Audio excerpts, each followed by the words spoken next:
It is overtime here again at Old Favorite Friday, talking about incredible classic beers. And this week we're continuing with the Christmas theme. And we've been doing a couple of them recently with the Hardywood Gingerbread Stout. Now, this is a beer that I have not had a lot of experience with over the years. This beer, back in the day, I believe it came out in 2011. I can't believe it's actually been out that long because it seems like a brand new beer to me for whatever reason. But this was not widely available. It was not widely distributed. Or if it was, it wasn't distributed down in my neck of the woods. And this was considered to be kind of a whale. If you're not familiar with the terminology for people that are like buying and trading beers, whales are like hard to find beers. We're talking about, Moby Dick, Ahab, the white whale. This is a beer that was so sought after that people would kind of, jump over their own grandmother to get their hands on it. And drinking this beer right now, and also I have to mention that I saw this available at my local Total Wine and More, but also this was recommended to me by someone recently. There was someone that that dropped a message into our Instagram and reminded me of the beer, and also got me to look into it and say, oh, is it really that old? I feel like this is a newer beer, but no, it's been around for well over 10 years now. So thank you guys for continuing to make these recommendations. They're really helpful.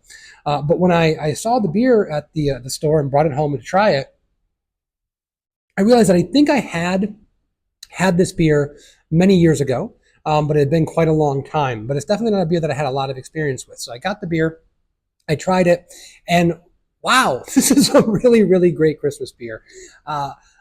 These days, I have kind of a negative feeling with the quote unquote pastry stouts that are out there that are highly adjunct beers. We obviously we do Devil's Decadence, we do beers like that from time to time, but they're certainly not my favorites. They're not beers that I gravitate towards naturally. I made a lot of them in the past, but in general, they're just not my favorite styles of beer. I tend to look at them as a little bit one-dimensional, and also I look at some of those beers as being, overly sweet and really leaning way too hard on those adjunct flavors, and sometimes not being very good beers at all. This is not that in any way, shape, or form. This is only 9.2%. You're not talking about a 13% beer here. In the base beer, if I could call it that, which it's hard to, I mean, I'm tasting the roasted malt. I'm tasting the stout profile through this. And it's also not overtly sweet. There is sweetness, appropriate sweetness for what I think a gingerbread stout in my mind should taste like. But it is not cloying.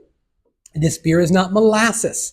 It is not motor oil sitting on my tongue. This is pretty drinkable, and the dryness or the lack of overwhelming sweetness allows for the rest of the flavors to actually be there. It allows me to taste the roasted malt. It allows me to taste a little bit of chocolate, a little bit of caramel, and then of course highlights all the great adjunct style flavors that they're putting in there. This beer is brewed with, I believe, wildflower honey. They use ginger in this beer, but I'm getting cinnamon, nutmeg. I'm getting all this Christmas spice flavor. And the ginger is really authentic and really, really nice. There's tons of ways to get ginger into beer. A lot of people will use extracts and will use compounds and stuff. We have traditionally used real ginger in many of the beers that we've done here at Barrel of Monks. Back in the day, in my Funky Buddha days, we used to juice ginger for our beers, which give a really, really good flavor. I'm not sure how they impart the ginger here, but it tastes real. And by what I'm saying by that is it's not just like kind of a superficial ginger flavor. I'm getting the spiciness. I'm getting the taste on my tongue that you get when you have the introduction of real ginger and not just ginger flavoring. It really rounds out the tongue. It makes it warm and really inviting. I love that spice aspect of it. And I love the fact that I'm tasting all these other ingredients that really, as I'm going back to, I'm getting more of this kind of cinnamon flavor. Now I'm getting a little more of a nutmeg flavor. I'm having vanilla come out of this. I'm tasting a little bit of molasses. When you make a great beer, you have multiple layers of flavor. And a beer like this, which I pulled this out of the fridge, I usually do for Old Favorite Friday. As this beer warms up, I guarantee I'm going to try or taste different flavors in addition to the ones I'm getting already.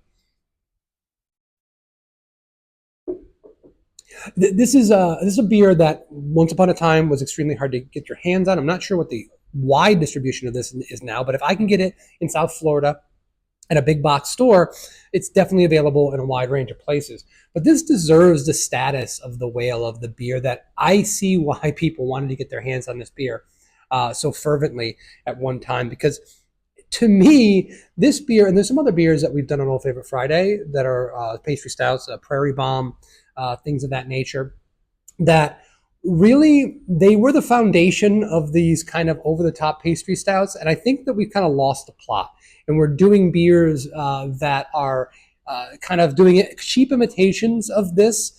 But they're just not doing it very well because they're doing too over the top with one dimensional flavors, or maybe they don't have the talent of some of these brewers that were making a beer first and using these other flavors in service of that beer, not to dominate it. So love this beer, absolutely fantastic. I think there's a mixed holiday 6-pack out. One of my good friends, Mike Urevich from Copper Point Brewing, was telling me about it. But they have some other beers in there that were really, really good. I highly recommend, if you have this beer available to you, go pick it up. You're really going to enjoy it. If you read Gingerbread Stout and you think you would like that, you will. This is not one of those situations where it sounds good in your mind and it's not going to taste good in practice. This beer is not the easiest beer to pair with foods, in my humble opinion, or maybe I'm just not talented enough to do it. A lot of people would say with this is, you go with a dessert because that's the flavors you're looking for. I try to stay away from that because I think, I want to tell you how this beer compare with a meal. I actually did some research on Hardywood's website. I found a interview with, I believe, the owners, who said that braised short ribs would be a great recommendation for this. So I'm going to say that braised short ribs, I think, would go really well. If they're the ones that created this beer and have had those together, then who am I not to trust them? I do think that barbecued meats, braised meats do go well with stouts. I think the spicy flavors of this would, you think about like mole flavors, cinnamon flavors like that would go well with some braised meats and steaks. I think that would work.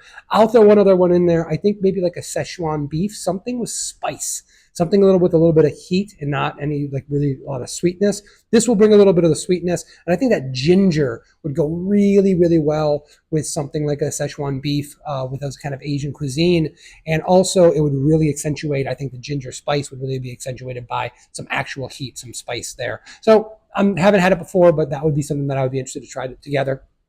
Thank you guys, as always, for joining us and looking at these incredible classic beers. Please continue to have your suggestions roll in. We love hearing those. I go out every week trying to find beers that work for this, but sometimes one slips under my radar, and this is definitely one that slipped under the radar for several years. Please, if you're on the YouTube channel, go and look around for all the other videos we have. Please like and subscribe, and we hope to see you next week. Cheers.